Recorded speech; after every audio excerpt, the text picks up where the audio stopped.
Good afternoon, Chairwoman Fernández, Ranking Member Albernotti, and members of the subcommittee. My name is Misty Napeahi, Vice Chairwoman of the Tulalip Tribes. I want to thank you for having this hearing on such an important matter for the Tulalip Tribes and other interested tribes in the Pacific Northwest. It's important to make clear that the Tulalip Tribes has never and does not oppose the Samish Indian Nation having the ability to have the Secretary of the Interior administratively acquire land into trust. We do, however, object to the bills that have been introduced over the past decade relating to the Samish Indian Nation that have focused on issues unrelated to trust land acquisition, specifically attempts to use the legislative process to alter longstanding case law in US v. Washington treaty fishing and other federal court litigation. Even with these concerns, we've offered revisions to the bill language that would have allowed the Samish to have certain lands legislatively acquired into trust status while not affecting our treaty rights. As introduced in this Congress, H.R. 6181 would ratify and confirm a November 9th, 2018 decision of the Bureau of Indian Affairs Northwest Regional Director to acquire a 6.7 acre parcel of land into trust for the Samish. In finding that the Samish Indian Nation was under federal jurisdiction in 1934, the decision relies heavily on the proposition that the present-day Samish is the successors in interest to the Samish and Nuwaha signatories of the 1855 Treaty of Point Elliott. This decision is being appealed in the Interior Board of Indian Appeals. This decision conflicts with the U.S. Department of Justice's longstanding position and the federal courts in U.S. v. Washington and 5 other federal court cases that have held that Samish Indian Nation is not a successor in interest to any treaty signatory. Rather, the courts have held that Swinomish, Lummi, and the Upper Skagit Indian tribe are the legal successors to those Samish and Nuwaha tribes that have participated in the 1855 treaty.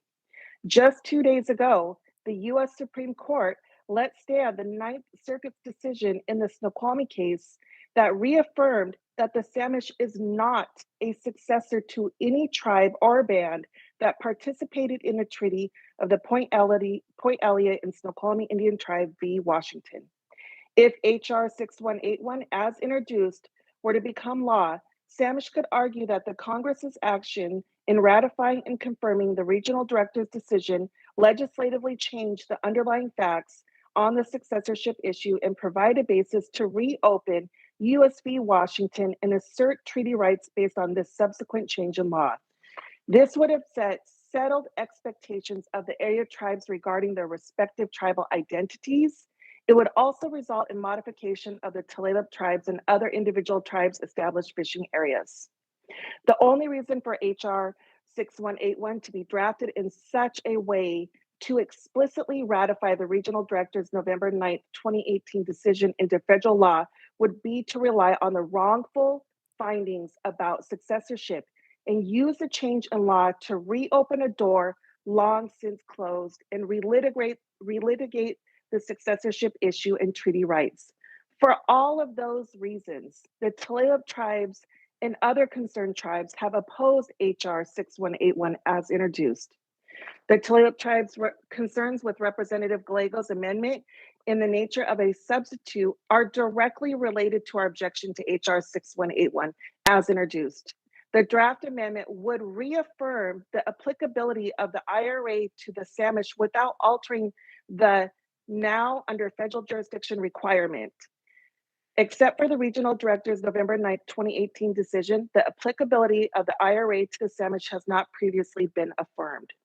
It could be argued that what is being reaffirmed by the amendment is the regional director's determination, which incorporates the decision that the Samish was under federal jurisdiction in 1934 as a successor to the treaty Samish and Nuwaha. Again, despite more than 4 decades of federal court decisions to the contrary.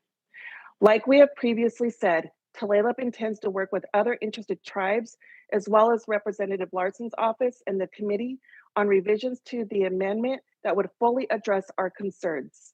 This concludes my testimony. I would be happy to answer any questions the subcommittee may have at this time. Pequotseed. Thank you, Vice Chairwoman Napeahi. See if I got it better there. The chair would now like to recognize the Honorable Tamara St. John, who is a representative from the South Dakota State House of Representatives, for 5 minutes.